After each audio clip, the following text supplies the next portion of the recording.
ورجعنا لحضراتكم تاني بعد الفاصل، وخليني اقول لكم ان السفر حلم ناس كتيره جدا لتحقيق فرص جديده ومستقبل احسن، بس للاسف مش كل الطرق امنه. السفر والهجره بطريقه غير قانونيه بتشكل خطر كبير وبيهدد حياه الشباب، وبدل ما تكون بدايه جديده ممكن تبقى نهايه مأساوية. النهارده موضوع فقرتنا بيتكلم عن الهجرة والسفر بطرق أمنية وآمنة، وإزاي تقدر تسافر بشكل آمن ومن غير أي مشاكل. معانا النهارده واحدة من أكبر وأهم شركات السياحة والهجرة في مصر، وهي اللي قدرت في وقت قياسي تحقق نجاحات كبيرة جدا. الشركة بدأت نشاطها سنة 2017، وكان هدفها الأساسي محاربة الهجرة غير الشرعية عن طريق توفير فرص حقيقية وبرامج قانونية تسهل السفر والهجرة لأي حد عنده حلم بالسفر بطريقة آمنة ومضمونة. معانا النهارده المهندس احمد عثمان، رئيس مجلس اداره ومؤسس شركه في اي بي كونسلتنسي اللي بتلعب دور كبير في مجال الهجره الشرعيه. وكمان معانا استشاري الهجره استاذ كريم بسيوني، الرئيس التنفيذي والمؤسس المشارك للشركه، واللي هيكلمنا اكتر عن الطرق القانونيه للهجره وفرص السفر المتاحه. مساء الخير يا فندم.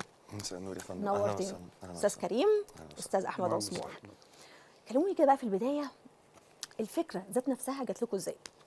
لا، هي نبتدي بقى باي حد بيقول استاذ احمد. الفكره جات لي. انا كنت في يوم من الايام كنت طالب اصلا، وسافرت عن طالب طريق فين بقى؟ طالب في روسيا. في روسيا. كنت بدرس في روسيا. اوكي. الفكره جات لي من المنطلق ان انا سافرت عن طريق ناس. الناس دي في البدايه المفروض ان هم كانوا هيستقبلوني ويوصلوني للجامعه ويخلصوا لي الاجراءات الخاصه بالسفر. اتضح في بعد كده ان الموضوع مش سهل زي ما انا كنت متخيل خالص. الموضوع صعب، وصعب على كل اب وكل ام، صعب على كل عيله مصريه، لان الموضوع هناك انت بيبقى. اتبهدلت هناك بمعنى اصح، يعني انت طبعا رحت طبعا اتبهدلت. الموضوع مش سهل خالص. ايه اول حاجه انت فكرت فيها طيب؟ اول حاجه فكرت فيها بعد ما استقريت هناك ان انا ابدا في مجال زي ده، في مكان زي ده. مع ان انا مخلص هندسه وليا كارير تاني خالص، بس انا اتجهت للاتجاه ده لان هو بالنسبه لي كان فرصه كبيره طبعا لتحقيق احلام ناس كتير يعني. حلو جدا. فالفكره جت من هنا. اوكي، طب ايه اول خطوه انت اخدتها؟ اخدتها طبعا. بدات اساعد ناس في البدايه خالص ان انا اجيبهم عن طريق السفر القانوني طبعا، ان هم يجوا يدرسوا يحققوا احلامهم. بدات افكر ان انا افتح شركه في مصر، اخلص لهم الاجراءات بنفسي. فتحت الشركه في مصر، فتحت المقر. كنت بتابع معاهم بقى كل الخطوات اللي هم بيمشوها. حلو جدا ما شاء الله. الاستقبال هناك، السكن، الإجراءات بتاعة الجامعة، المتابعة الخاصة بالطالب على مدار ال5 سنوات. طبعا مش بنسيب الطالب اللي هو يبقى سنة واتنين أو تلاتة، لا احنا بنكمل معاه الفترة كلها على مدار ال5 سنوات. طيب قول لي يا استاذ كريم، انت كمان برضو الفكره جات لك منين من البدايه؟ هو كان شغف بالنسبة لي مجال السياحة. بدأت في الكارير من حوالي 5 سنين. انت خريج ايه برضو؟ خريج أنا خريج سياحه كلية برضو حقوق ولا؟ جامعة عين شمس. حقوق. وبدأت في الكارير في 2020 اوكي. عن طريق مكتب شخصية محترمة، وبعد كده تطورت في المجال. كنت مدير العمليات واشتغلت في مكتب تاني، والحمد لله حققنا نجاحات محترمة جدا لغاية لما قابلت باشمهندس أحمد. عنده الشغف وعنده الهدف إن احنا نحقق حاجة، ومش مجرد خدمات على قد ما الموضوع يكون توعوي.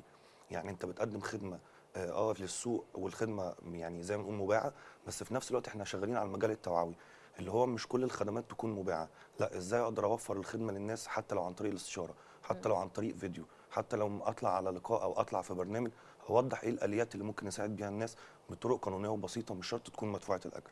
حلو جدا ده. طب اكيد يا استاذ احمد في البدايه قابلتوا بعض الصعوبات، تمام؟ طبعا. ان انتوا يعني تكملوا. كلمني ايه الصعوبات اللي انت قابلتها مثلا في البدايه، كانت عائق بالنسبه لك ان انت تكمل بقيه الشغل بتاعك؟ العائق بالنسبة لي عدم المصداقية في الشغل في شركات كتير تانية. ده اوكي. كان عائق كبير طبعا، وعدم مصداقية كبيرة لأي عيلة مصرية ان هي بتسمع كتير عن السفر غير آمن، غير صحيح، مع اننا اثبتنا العكس خالص على مدار السنوات اللي فاتت يعني.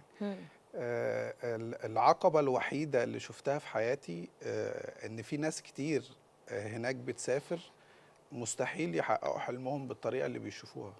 فانا بمعنى ايه؟ بمعنى يعني بمعنى انه ايه اوضح؟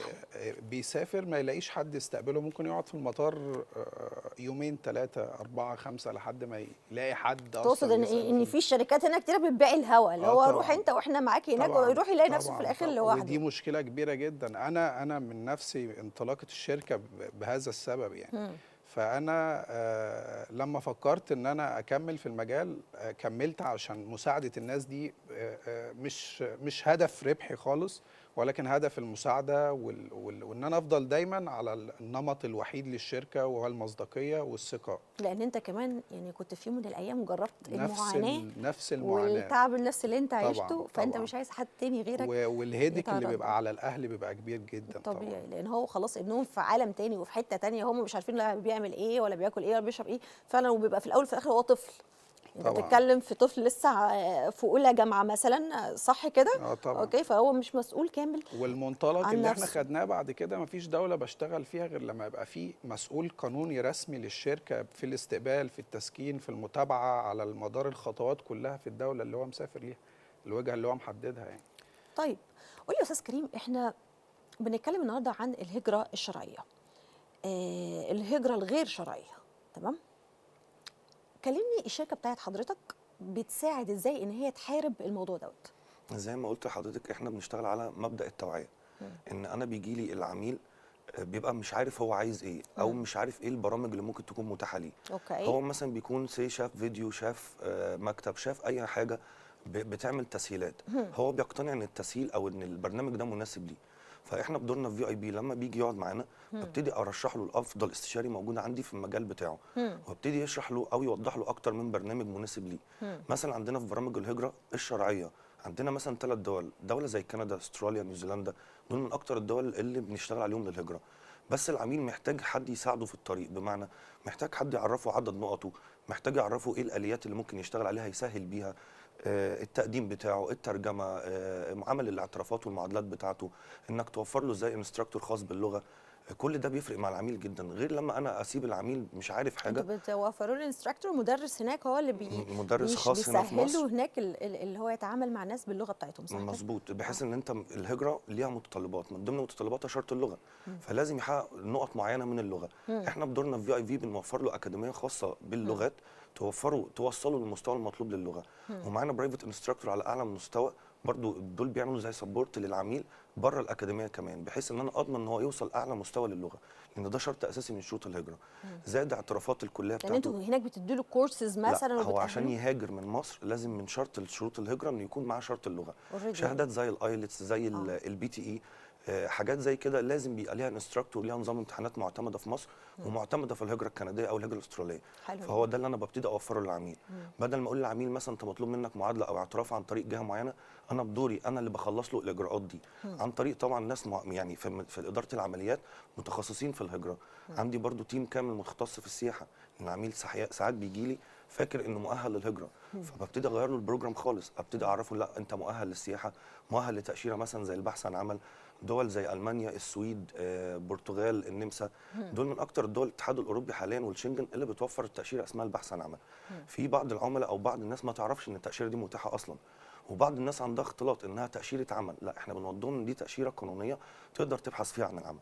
انت عندك الهجره الشرعيه اللي غير شرعيه، يعني هو مش رايح على عمل بشكل واضح، يعني هو رايح دلوقتي يدور لسه مظبوط على العمل، بس فانت وضعه بتديله قانوني. التاشيره ان انت تروح هناك، لا دور على العمل براحتك. مظبوط، بس صح وضعه كده؟ قانوني، بدل ما انت بتسافر عن طريق البحر او بطريقه غير شرعيه، ومثلا بتخش عن طريق ايطاليا او تركيا او عشان تدخل اوروبا وبتروح عن طريق تاشيره سياحه، اصبح وضعك غير قانوني اصلا انك تبحث عن عمل. وللاسف بعض الناس بتسهل الاجراء، تقول له انك هتعدل وضعك هناك. طبعا تعديل الوضع محتاج فلوس كتير ومحتاج محامي هناك في الدوله اللي انت فيها. حلو. لا، احنا بنستثني السياحه وبنقدم له على تاشيره البحث عن عمل، بديل قانوني، والبديل سهل، وعلى حسب العميل بقدم له البرنامج المناسب ليه. كويس جدا. طب يا استاذ احمد، ناس كتيره بتبقى عايزه تاخد الخطوه بتاعه الهجره، ولكن بيبقوا شايلين هم الورق وشغل الورقيات ده بيبقى مقرف شويه زي ما احنا بنقول كده بالعربي. طيب ايه هي الحاجات اللي المفروض يقدمها، او ايه هي الورقيات او المستندات اللي هي المفروض تكون متوفره عشان تقدر تساعده ان هو يسافر بره، وايه هي الاجراءات اللي انتوا بتساعدوا بيها العميل عشان ينجز في كل ده من الاخر كده؟ هو احنا بنساعد العميل في كل حاجه حرفيا، كل حاجه خلينا بتتعمل. نبتدي ايه مثلا. انا دلوقتي واحده عايزه اسافر، عايزه اهاجر، تمام. طيب ايه 1 2 3 بتطلبوا مني من البدايه؟ لان في ناس كتيره لسه مش واصله لها برضو المعلومه، يعملوا ايه او ياخدوا اول خطوه ازاي؟ اول خطوه ازاي؟ لازم طبعا يبقى متوفر شروط كتير لكل دوله، كل دوله بيبقى ليها شروط معينه. تمام. زي ايه؟ طب ما تيجي ندي امثله كده. زي ايه؟ عندنا امثله كتير. عندنا كشف حساب بنكي، ده اساسي في دول كتير طبعا من الدول اللي احنا بنسفر ليها. باسبور طبعا ساري، لازم يبقى ساري مده لا تقل عن 2 سنين، وده حاجه لازم العميل يكون عارفها. وعندك الايلتس او التويفل او اللغه الانجليزيه. عندك الاجراءات بقى اللي احنا بنقدمها، احنا بنسهل على العميل كل حاجه. اللغه بنسهلها على العميل، الاوراق الخاصه بالتقديم بنسهلها على يعني العميل. انت دلوقتي لو جالك واحد لسه يعني لا يفقه شيء مثلا عن الانجليش، طيب لازم طبعا يبقى عنده كورسات، وبنحدد له كورسات وبيعمل يعني انت اللي اللي طبعا. بتدي له الكورسز دي من خلالك، طبعا صح طبعا كده؟ وبنحدد له المستوى بتاعه، يكمل الكورسات بتاعته عن طريقنا ويخلص له كل الاجراءات بتاعته. لازم يوصل لليفل معين عشان يعرف ان هو يسافر. على حسب الدوله. اه طبعا على يعني حسب في الدوله. في دول بتقول لك مثلا لا انا عايزه مثلا يبقى كواليفايد في الانجليش، اللي هو طبعا. يعني فلوينت طبعا ان كل دوله انجلش ليها ليها متطلباتها، وده بنوفره في الشروط وبنقدمه للعميل وقت الاستشاره. تمام. طب يا استاذ كريم، هل في مثلا تسهيلات اضافيه علشان مثلا الاجراءات تخلص بسرعه حضرتك بتقدمها؟ اكيد طبعا. انا بيبقى عندي العميل بعتبره مش عميل، بعتبره هو ابن للشركه. بمعنى ان انت طالما دخلت في اي بي، يبقى انت من حقك من اول استقبالك من الاوفيس بوي لحد رئيس مجلس الاداره هم كلهم اخواتك. بمعنى اكتر، انت لما بتجي لي المكتب بقعدك مع استشاري، ادي اول خطوه. انت ممكن تطلع من الاستشاره حرفيا 100% انت واثق خلاص البروجرام قدامك او الطريق قدامك عامل ازاي، سواء حبيت تكمل مع في اي بي او تكمل مع نفسك. لان انا الهدف عندي زي ما وضحت لحضرتك انه توعوي اكتر من الخدمي. طيب بالنسبه للخدمات اللي احنا بنقدمها للعميل في تسريع الاجراءات عنده، بوفر له مسؤول للدوله زائد مندوب للملفات. يعني ايه مندوب الملفات؟ يعني بيطلع مندوب معاك للشركه بيرافقك في كل خطوه انت بتعملها، حيث التوثيق، الترجمه في مكاتب معتمده للسفاره، وانت رايح السفاره بيكون معاك بيطمنك، بيسلمك ملفك، يراجع معاك الاوراق. معاك مسؤول الدوله نفسه من المكتب، هو ده الخاص بالاوراق والطريقه القانونيه للتقديم كلها. زي ما بقول لحضرتك الاكاديميات اللي احنا متعاقدين معاها والانستراكتور ده اللي بيزود اللغه للعميل. زائد ان انا عندي مندوب للتوثيقات خارجيه، عندي وكيل للدوله خارج الدوله بيستقبل العملاء او يستقبل الطلاب والتسكين بتاعهم. زائد ان انا براسل الجهات الخارجيه الخاصه مثلا زي الجامعات او الشراكات اللي انا عاملها مع بعض المحامين بره، ان انا اسرع الاجراء على قد ما اقدر عن طريق التراك، عن طريق الايميلات. كل دي حاجات بنسهل بيها الاجراءات اسرع على العميل.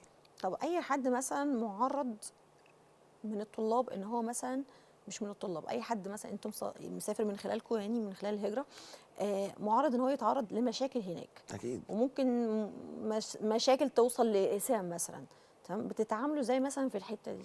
دايما بحاول هل ليكوا تدخل في النقطه دي، ولا انت بمجرد ما انتوا سفرتوا خلاص هو راجل استقبله وسكنه والدنيا كده تمام سحبتوا ايديكم؟ لا بالعكس، انا بعتبر دايما ان العميل بتاعي هو ممثل للشركه بتاعي بره، او زي ما نقول هو السفير بتاع المكتب بتاعي بره. بمعنى ان العميل اصلا ما بذلش مجهود في كل ده عشان يطلع يحط نفسه في موقف قانوني، الا في حاله واحده، الا لو كان هو مخالف. ساعتها دي ممكن تكون عقبه شخصيه او حاجه شخصيه بيه هو. انما طالما هو ملتزم في اطار الدوله وقانونها وتنفيذ الاليات اللي احنا اتفقنا عليها من الاول، هو صعب يخش في مشاكل هناك. بالعكس، ده هو عايز يقنن وضعه عشان ياخد اقامته. لو هو متزوج وعنده اولاد نعمل لهم لم شمل، يبقى احنا مش بنسيب العميل، انا بفضل معاه من الاقامه المؤقته والاقامه الدايمه ولم الشمل لحد حصوله على الجنسيه. انا ما بسيبش العميل تماما معايا. خد بالك يعني الموضوع ده برضو يعني ليكوا هدف فيه، لان بيجيب لكم بعد كده شغل. الناس كلها بتبقى معتمده على الورد اوف ماوث زي ما بيقولوا يعني. مش على قد الشغل، على قد ما انا عايز العميل فعلا يكون استفاد زي ما انا استفدت. انا النجاح بالنسبه لي ان العميل يطلع عن طريق شركتي، ده نجاح بالنسبه لي. النجاح في الاستمراريه كمان، ان العميل هو اللي بيوصل صوتي بره. هو لما بحتاج حاجه مثلا من بره، من سفاره، من مركز، مكتب اجانب، يبقى العميل هو اول واحد بيجري يساعدني. انما انا لو ما قدمتش الخدمه كامله للعميل، عمر العميل ده ما هيرجع لي تاني، او العمر الاستمراريه دي ما هتكمل. تمام. طب لو قلت لك يا استاذ احمد ادينا بعض الامثله، مثلا اصل اكيد يعني من 2017 لحد دلوقتي اكيد حصل بعض المشاكل اللي انت اتعرضت لها، طبيعي، تمام؟ قول لي مثلا مشكله او 2 حصلت معاك لحد انت سفرته بره وعالجت الموضوع مثلا ازاي؟ المشاكل بتبدا ان الطالب وقت سفره للدوله او الشخص اللي مسافر للدوله بيبدا يشوف مكاتب تانية بره، ان بيتكلم مثلا عن الفيز الخاصه بالشركه، ممكن تكون الكوست عالي، فيرجع يكلمني مثلا على الفيز نفسه، ازاي انا دفعت كده وفي شركات تانية بتقدم كده. اثبت له العكس، اقول له لا انا بعمل معاك كذا وكذا وكذا، وبعمل معاك الشركات التانية ممكن توهمك بحاجات زي دي بس ما بتتعملش. أستاذ كريم، خليني أسألك برضو سؤال. يعني بالرغم من انتشار شركات السياحة على الساحة بشكل كبير جدا، وفي وجود شركات منافسة، إيه اللي بيميزك أنت كشركة في اي بي كونسلتنسي عن باقي الشركات؟ ده حقيقي فعلا، سوق المنافسه دلوقتي اصبح زي ما نقول في اعلى مستوى ليه من حيث المكاتب والخدمات اللي بتقدمها. بس احنا بنضمن للعميل على الاقل بنسبه 80% من مصداقيه في الاجراءات اللي احنا بنعملها، بمعنى ان العميل بمجرد ما بيجي لي هو هدفي الاول هو العميل. حيث التنافسيه او كتر المكاتب الموجوده في السوق دلوقتي، احنا الحمد لله معانا افضل تيم تقريبا موجود في مصر، من حيث الاوبريشن، من حيث الاداره، من حيث الاستقبال، من حيث التيلي سيلز. هو افضل تيم ده نتيجه خبرات سابقه. وزي ما بنقولوا هي دي خلاصه المكاتب. الحمد لله الحمد لله قدرنا نوفرها كلها في شركه في اي بي. وحقيقي حقيقي العميل لما بيجي لنا هو ده النجاح اللي هو بيشوفه بقى معانا، من اول خطوه في المتابعه والترشيح، تقفيل الملف بتاعه، وان شاء الله حصوله على التاشيره. هو ده كل اللي بيفرق بيننا عن المكاتب التانيه. طيب أستاذ أحمد، كلمني سريعا عن البرامج اللي أنتوا بتقدموها في الفترة الحالية. احنا بنقدم في الفتره الحاليه دراسه وهجره وفيز بحث عن عمل. المجالات دي المجالات المتاحه حاليا الخاصه بالشركه. متطلعات الشركه الفتره الجايه هتبقى طبعا في حاجات تانية ممكن نضيفها الفتره الجايه، واكيد هنعلن على الحاجات اللي هنضيفها. متطلعات الشركه طبعا توسع الفتره الجايه، وهنبقى في توسع دايم باذن الله، وان شاء الله نحقق كل الاحلام لكل الناس اللي هتشرفنا وهتكون معانا وهتكون من المتابعين الخاصين بينا. بجد انا مش عارفه اشكرك ازاي. يعني اكيد اي حد بيتفرج علينا النهارده نفسه ان هو يسافر بره، نفسه ان هو يدرس، نفسه ان هو يهاجر، اكيد استفادوا من المعلومات اللي هي اتقالت النهارده في الحلقه. وحد اي حد يا جماعه عنده استفسار ممكن ان هو يتواصل معاهم على ارقام التليفونات اللي ظاهره دلوقتي قدامكم على الشاشه. شرفتني يا استاذ احمد، شرفتني يا استاذ كريم، ميرسي جدا لوجودك معايا النهارده. وللاسف وقت الحلقه خلص معاكم النهارده. استنونا ان شاء الله كل يوم ثلاث من الساعه 6 للساعه 7 وحلقه جديده من برنامج الوان البلد. والسلام عليكم ورحمه الله وبركاته.